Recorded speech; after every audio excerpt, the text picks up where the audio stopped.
Hi, I'm Ben. I'm a rising sophomore at SR High School, and my main project is the Smart Garden. It has 3 different sensors: moisture sensors, light sensors, and a temperature sensor to give the garden the ideal conditions. So my first sensors, the soil moisture sensors, are connected to the Arduino, and my Arduino is connected to the computer right now. So when I run the code, it reads 0 at first, but then when I touch the nails together, numbers start coming up on the screen. And if I put these in soil with a lot of water, you'd see different numbers also. And then if I move on to the code for my light sensor, I just need to pull it up there, and that which obviously measures how much light the plants are receiving. So if I run that, let's just make this big screen. So if I run that, at first it's reading somewhere around 855, but if I take out my phone and I shine the flashlight on it, then the light goes up, which tells me that it's working. And then lastly, if I move on to my temperature sensor,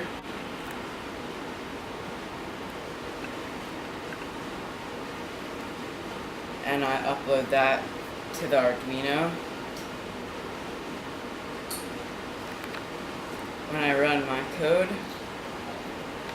it reads from the sensor, and at first it's reading somewhere around in the 500s, but when I take my fingers, which are around 98.6 degrees, and I put them on, then the number starts going up slowly because this is kind of cold at the moment, but you can see it slowly goes up from, like, in the low 500s, it's going up higher to 552.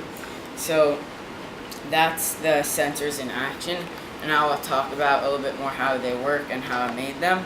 So these first 2 sensors, the soil moisture sensors, are made of 2 galvanized nails so that they won't rust in the soil, and I connected wires to them with solder and then connected those wires to the Arduino.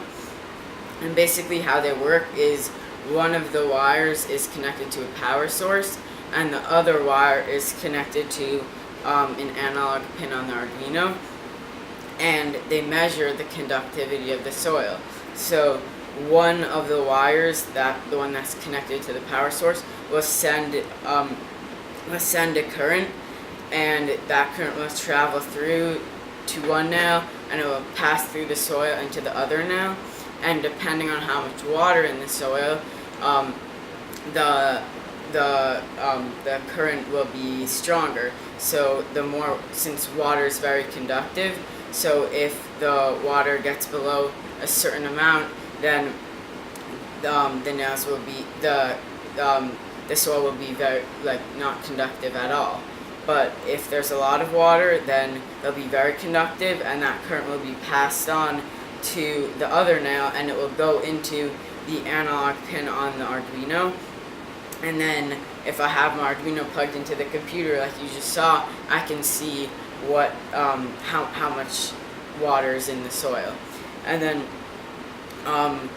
so that was the first part, just me making it. But then I also had to test it. So to test it, I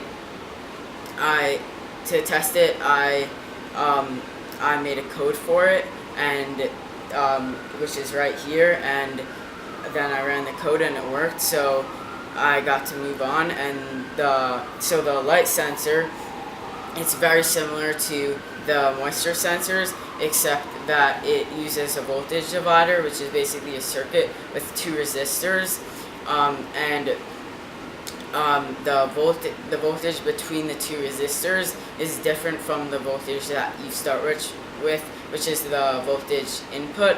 The voltage between the 2 is called the voltage output, and there's an equation to help you learn to figure out what the voltage output is, which is voltage input equals voltage output equals voltage input times the value of the second resistor divided by the sum of the two resistors.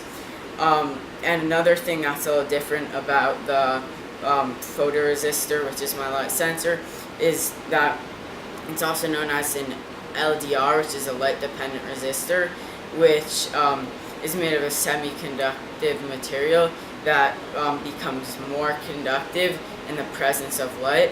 So the more light, the more conductive will be and the stronger the current. And that's a similar principle with my temperature sensor, which is also semiconductive material, and in a higher temperature that has less resistance. And that the temperature sensor also uses a voltage divider.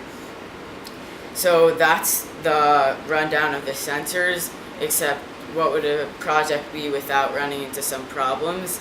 So I ran into a couple. My first one was that my soil moisture sensors, when I ran the test code, inaccurate numbers were coming up. It didn't make sense. So I had to figure out what the problem was, and I tested the connection between the nail and the wire because I thought there might be something wrong there, and it turned out that I was right. I used a voltage meter, and I used the voltage meter to figure out that the current was not transferring from the wire to the nail. So I just stripped a couple inches off of the wire, and then I connected it with electric tape, and then it was working.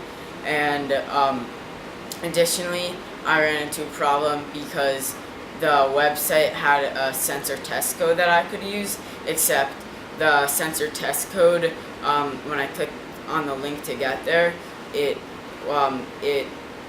link was no longer available. So I had to research on how to use my own sensor test code.